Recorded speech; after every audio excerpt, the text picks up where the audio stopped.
And good evening from the Oklahomans Video Studio. I'm Dave Morris, happy to be joined by Estela Hernandez, Vice Chair for the State Republican Party.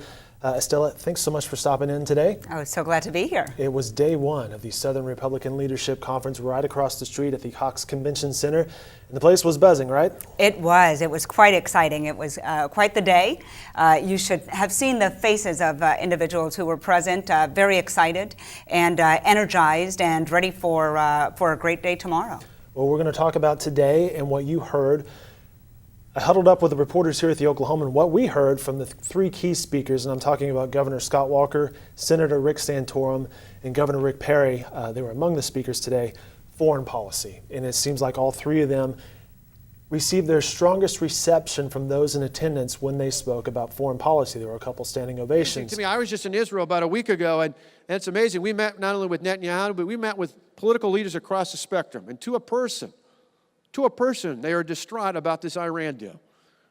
And they feel like they don't have an ally in the United States, at least not in the President of the United States anymore. Well, I got to tell you, once and for all, we need going forward a commander-in-chief in this country who will tell it like it is and lay out that radical Islamic terrorism is a threat to us all, and we're going to do something to stop it.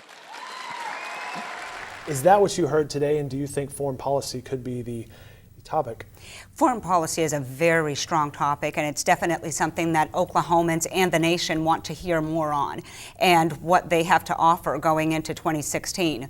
When it comes to Rick Santorum, he definitely spoke about the importance of securing our borders, but making sure that we do not have an attack on the U.S. before strategizing and actually strengthening our military. So that was very strong for him. 4 years ago, we never even talked about national security in the 2012 race. Remember, the war was over, bin Laden was dead, everything was fine.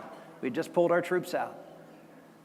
But now it is front and center, and it's so important for us. All three of them seem to hammer the Obama administration, and of course he's getting towards the end of his term, about his foreign policy. We heard that quite a bit today. Yes, indeed. And of course we had Governor Rick Perry, who also spoke very strongly against the policy President Obama is doing, and of course saying that, if the federal government is not up to securing our borders, Texas is ready to secure the borders. So immigration is definitely going to be another key issue that the candidates will have to speak on.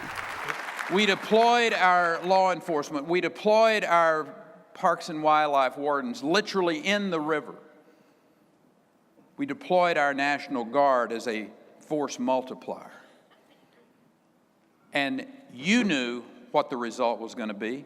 I knew what the result was going to be. We had a 74% decrease in apprehensions in that region of the border because we were securing that border. It's time for Washington to do their job and secure our border.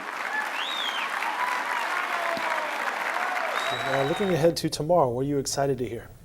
I'm looking forward to see exactly what these candidates will have to say. Tomorrow we'll have Governor Chris Christie. We will also have Governor Jeb Bush, and our very own Senator James Lankford will be in attendance. I believe tomorrow night is the gala. Ted Cruz will be speaking. Marco Rubio tomorrow as well, right? Is that correct? And we will be having, of course, he will be our keynote speaker, Ted Cruz, tomorrow night. So we're looking forward to seeing what his plan is as well. Who did you, and let's just take this at a granular level. I mentioned you were the vice chair for the State Republican Party, but who did you talk with today?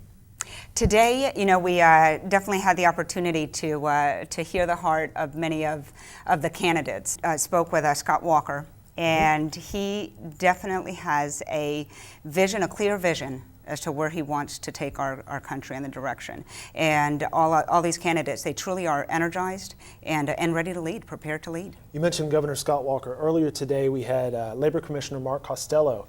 He was in talking with our Owen Canfield. He was very impressed with Scott Walker. He thought that Scott Walker will eventually get the Republican nomination. Words of Fred Harris, there's going to be a winnowing process. Sure. And I think that winnowing process will lead us to Bush, to Rubio, and Scott Walker. And I think Scott Walker seems to have very cross appeal to all sorts of Republicans. And I think he'll be the last man standing. Wow, I heard it here first. What was the impression you got from Governor Walker? He's a very strong candidate, but we have a list of so many almost a dozen potential candidates. And I feel that at this point it's kind of hard to make a call on that, because we still have yet to hear from Ben Carson, Carly Fiorina, and many others. Carly Fiorina actually will be having a breakfast on Saturday morning. So I think that there are very strong candidates, and it's important to hear all of them out before we actually make that decision. Very true, and that's part of the process, right? Exactly. You mentioned those speakers, all the speakers today. You can find those videos online at newsok.com. We did stream it live. We will do so tomorrow as well, the speakers that we mentioned. If you had a chance to talk to Boone Pickens and wish him a happy birthday, what would you tell him? Oh, wow. I would have to say thank you. Thank you for what you've done in the state of Oklahoma. He's such an iconic figure that has made such a difference, and just looking forward to it. That'll be fun as well. His birthday bash is tomorrow. Estela Hernandez, thanks so much for stopping by. Thank We you. appreciate it. Again, as I mentioned, she's the vice chair for the state Republican Party, and we certainly appreciate her time. Again, the videos can be found online at newsok.com, and a whole lot of other coverage. We had a lot of reporters across the street today. Can be found online and in upcoming editions of the Oklahoman.